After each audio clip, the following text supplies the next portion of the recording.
आपतित किरण, परावर्तित किरण और अभिलंब तीनों कौन बिंदु पर रहता है? एक ही बिंदु पर होता है। ये दूसरा नियम है प्रकाश के परावर्तन का।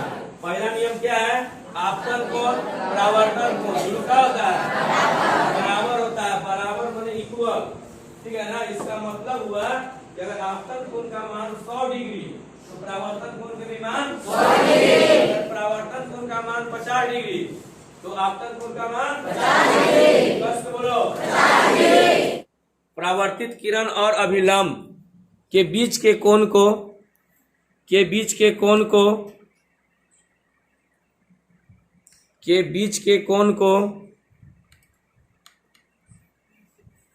परावर्तन कोण कहते हैं।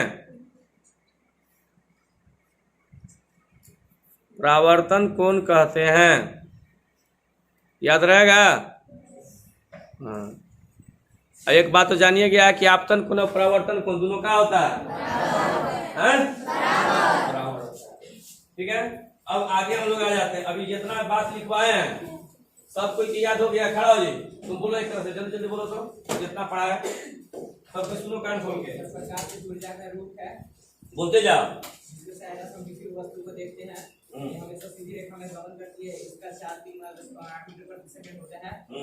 प्रकाश परावर्तन, जब प्रकाश की किरण की चमकीली सतह पर पड़ती है तो टकराकर वापस लौट जाती है। इस प्रकार की घटना को प्रकाश का परावर्तन कहा जाता है। बोलते जाओ। प्रकाश परावर्तन का दो नियम होता है, आपतन कोण परावर्तन कोण दोनों बराबर होते हैं। आपतित किरण, परावर्तित किरण और उसके बीच का अभिलंब तीनों एक ही तल पर होते हैं। आपतित किरण, सतह पर पड़ने वाली किरण को आपतित किरण कहा जाता है। परावर्तित किरण, सतह से टकराकर वापस लौटने वाली किरण को परावर्तित किरण कहा जाता है। अभिलंब, आपतित किरण और परावर्तित किरण के बीच के लंब को अभिलंब कहा जाता है। आपतन कोण, आपतित किरण और अभिलंब के बीच बनने वाले कोण को आपतन कोण कहा जाता है। परावर्तन कोण, परावर्तित किरण और अभिलंब के बीच बनने वाले कोण को परावर्तन कोण कहा जाता है। बढ़िया, देखो तो इसको सब याद हो गया। इसमें से अभी 15 से 20 स्टूडेंट है जिसको सब याद है, तो आखिर तुम लोग क्यों नहीं याद है? अब पन्ना में भी लिखवा दिए हैं तो तुम लोग याद कर लो। बात समझ में आ गया? समतल दर्पण को इंग्लिश में कहते हैं प्लेन मिरर। क्या कहते हैं? Plane mirror. अब समतल दर्पण किसे कहते हैं परीक्षा में नहीं आएगा तुम लोग। इसका विशेषता होता है। विशेषता मतलब क्या होता है? खूबी। समझ में आ रहा है? तुम लोग अभी इसमें से 50-60 को ऐसे स्टूडेंट होगा जो मुंह ना घर से देख के आया होगा। हम देख के आए थोड़ा सा, ठीक है। तो जो हम लोग घरे देखते हैं, बात मत करो, उसको बोलते हैं समतल दर्पण। क्या बोलते हैं? इसमें हम लोगों के पास घरे जो दर्पण आता है सिंपल दर्पण, ठीक है ना, उसको बोलते हैं समतल दर्पण। तो परीक्षा में तुम लोगों को ये सब नहीं आया कि समतल दर्पण किसे कहते हैं। और इसे आ जाए कि चेहरा हम लोग घर में किस दर्पण में देखते हैं? 3 को ऑप्शन रहेगा, अवतल, उत्तल, समतल। तो हम लोग ऐसे चेहरा कोई में देख सकते हैं, लेकिन हम लोग लगभग सिंपल आदमी घरे देखता है, उस पर समतल दर्पण होता है। कौन दर्पण होता है? समतल दर्पण रहता है। दर्पण में क्या क्या विशेषता है, किसको किसको याद है? 1 2 3 4, बस इतने याद है। देखो जा, रोज मुंह कान देखा है घरे, देख रहा होगा दिन से अगर मैं 10 बार, अभी तक ऊपर में क्या खूबियां नजर नहीं आया तुम लोग को। अब ये याद कर लो। इसको याद करने का तरीका है, समतल दर्पण इसे सामने घरे रख लेना ऐसे, और देखेला स्टार्ट करना क्या कार्यक्रम खूबी नजर आ रहा है, ठीक है। देखो जा, समतल दर्पण रखेगा तो पहला खूबी नजर आएगा। इतना दूर रखेगा तो फोटो जस्ट उतने पीछे बनेगा। जैसे ऐसे करेगा लगेगा कि फोटो भी अब नजदीक आ गया। तो पहला खूबी है किसी वस्तु का प्रतिबिंब उतने दूर बनता है जितना दूर वस्तु रहता है। बात समझ में गया? पहला समतल दर्पण का खूबी है कि जितना दूर तू खड़ा रहेगा, जब फोटो जब बनेगा तो लगेगा कि उतने पीछे बन रहा है। बात समझ में आ रहा है ना? उतने का बन रहा है। दूसरा का है काल्पनिक प्रतिबिंब बनता है। काल्पनिक मतलब वर्चुअल इमेज। वर्चुअल इमेज मतलब कि उसको हम लोग सिर्फ देखते हैं, आभास होता है कि फोटो बन रहा है, उसको हम लोग छू नहीं सकते हैं। बात समझ में आ रहा है ना? तो उसको बोलते हैं काल्पनिक प्रतिबिंब। दूसरा का नंबर में इसमें सीधा प्रतिबिंब बनता है। क्या बनता है? सीधा मतलब हम ऐसे खड़ा रहेंगे तो गोड़ ऊपर नहीं हो जाएगा और माथा नीचे नहीं होता है, जैसे खड़ा है उसी उधर लगता है। लेकिन तीसरा नंबर में पार्श्व रूप से उल्टा बनता है, मतलब left hand right hand type से नजर आएगा और right hand left hand type से। अगर बाल ऐसे चिरने लगेगा तो लगेगा केने के है। तो इसको बोलते हैं समतल दर्पण। बात समझ में आ गया? ये समतल दर्पण की विशेषता है और ये सब बात इम्पोर्टेंट है, परीक्षा में आने लगा, याद रहेगा ना। तो समतल दर्पण के क्या क्या खूबी है? पहला नंबर में समतल दर्पण के सामने जब हम खड़ा होंगे तो उतने दूर पर उसका प्रतिबिंब बनेगा जितना दूर पीछे है। इसको याद करने के लिए घरे जाना, दर्पण देख लेना और दर्पण में तुमको जो नजर आएगा उसको लिख देना। पहला नजर आएगा कितना दूर खड़ा है तो फोटो भी लगेगा उतने पीछे बन रहा है।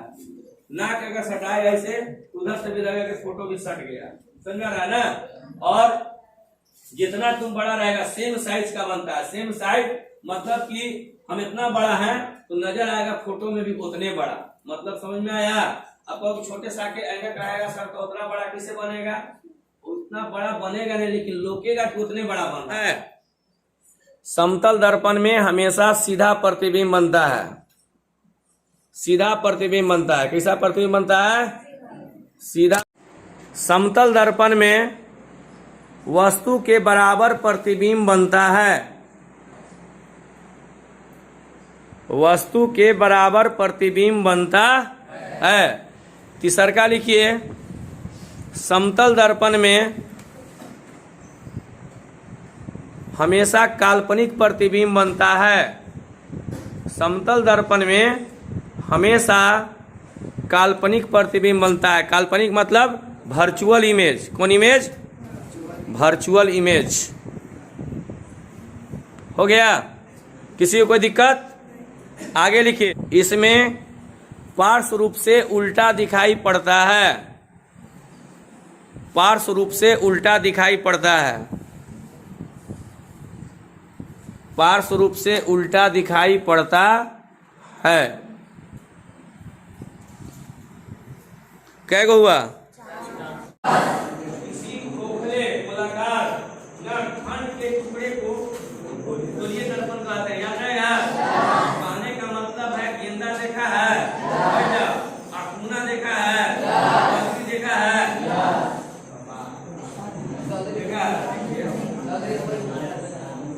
देखो यार पहले ये देखो, ये मान लो खोखला गोलाकार है, इसको पीछे बीच में हम दो टुकड़ा में बांट दे, ये हो गया गोलीय दर्पण। कौन दर्पण? गोलीय दर्पण। Square mirror. स्क्वायर मिरर क्या होता है? अब मिरर माने ये हो गया गोलीय दर्पण। कौन दर्पण?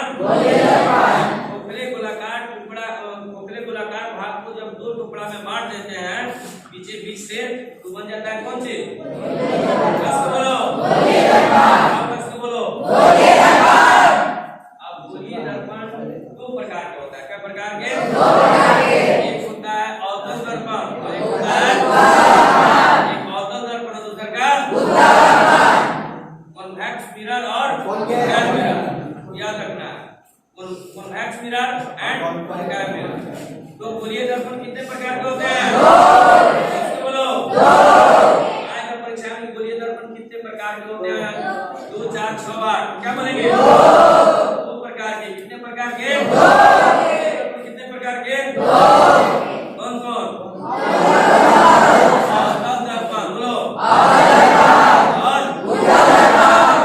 कितने प्रकार के?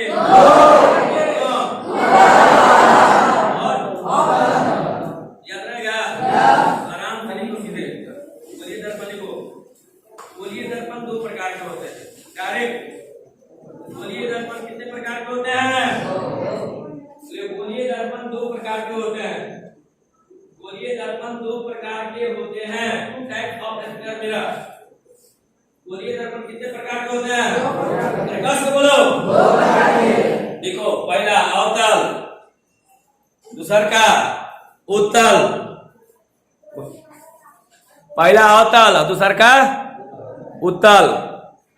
सब समझना गया? एक बार फिर से रिवाइज करते हैं, सबको ध्यान से देखिएगा। बस बोलते जाइएगा, हम बोलते जाएंगे, आप लोग पीछे से बोलते जाइएगा।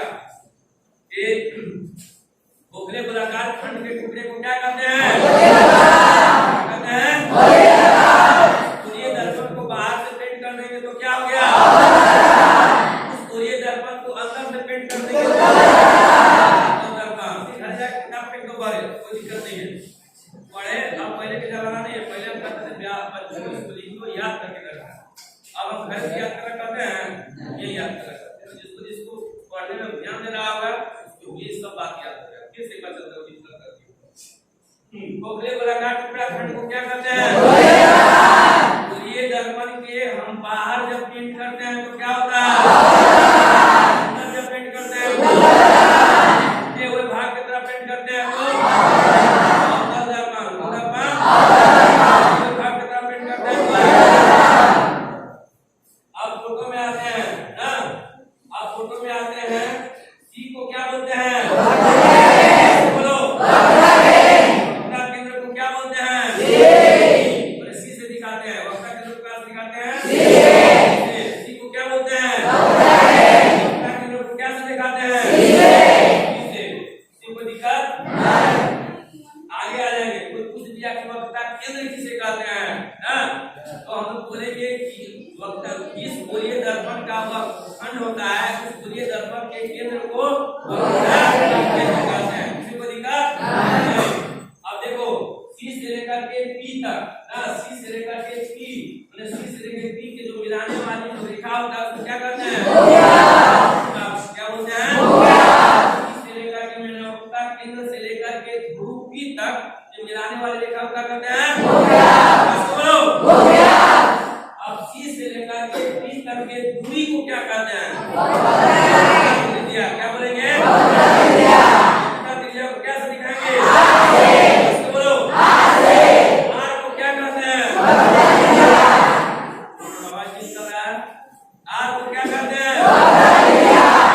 त्रिज्या को क्या कहते हैं? सी से लेकर के पी तक के मिलाने वाली रेखा को क्या कहते हैं? और सी से लेकर के पी तक के बीच के दूरी को क्या कहते हैं? त्रिज्या। याद रखना है बच्चों, भूलना नहीं है। अगला पॉइंट क्या देखो, मुख्य अक्ष के समांतर जाती हुई किरण परावर्तन के बाद जिस बिंदु से मुख्य अक्ष से जिस बिंदु से होकर गुजरता है उसको क्या कहते हैं? मुख्य फोकस। क्या बोलते हैं? फोकस को कहां से दिखाते हैं? Capital F. याद रखना है, मुख्य फोकस को कहां से दिखाते हैं? बड़ा एफ से। बड़ा एफ को क्या दिखाते हैं? फोकस। क्या दिखाते हैं? याद रख गया? आगे चलते हैं। पी से लेकर के एफ तक के बीच के दूरी को क्या कहते हैं? क्या कहते हैं? दूरी कहां से दिखाते हैं? एफ से। कहां से? कहां से? एफ को क्या बोलते हैं? दूरी। क्या बोलेंगे? एफ को क्या बोलेंगे? आगे आते हैं, आगे आते हैं। अब देखो ये हो गया वस्तु और ये हो गया ध्रुव। तो वस्तु से लेकर के ध्रुव पी तक के बीच की दूरी को क्या कहते हैं? क्या बोलते हैं? वस्तु दूरी को क्या कहते हैं? कैसे? को क्या कहते हैं? क्या कहते हैं? इसी तरह यहाँ बना प्रतिबिंब, इमेज। तो प्रतिबिंब से लेकर के पी तक की दूरी को क्या कहते हैं? दूरी। यानी कि क्या बोलते हैं? दूरी को क्या दिखाते हैं? क्या बोलते हैं? क्या बोलते हैं? क्या बोलते हैं? वस्तु दूरी को क्या बोलते हैं? प्रतिबिंब दूरी को क्या बोलते हैं? क्या बोलते हैं? अवस्था त्रिज्या क्या बोलते हैं? याद हो गया? अब अगर याद हो गया तो ठीक है, और याद नहीं हुआ तो तुम लोग को भगवान ने भी याद रखा। ठीक है, इतना बात आज तुम लोग पढ़ाए। ठीक है, अब तुम लोग का क्लास होगा, लेकिन एक मिनट, कल तुम लोगों को वही 5:30 बजे आना है। अब कल तुम लोगों का टाइम रहेगा, कहीं अगर ट्यूशन होगा तो थोड़ा सा कम आ सकता है लेट करने के लिए। कल हम पूरा सोच रहे हैं कि चैप्टर खत्म करना।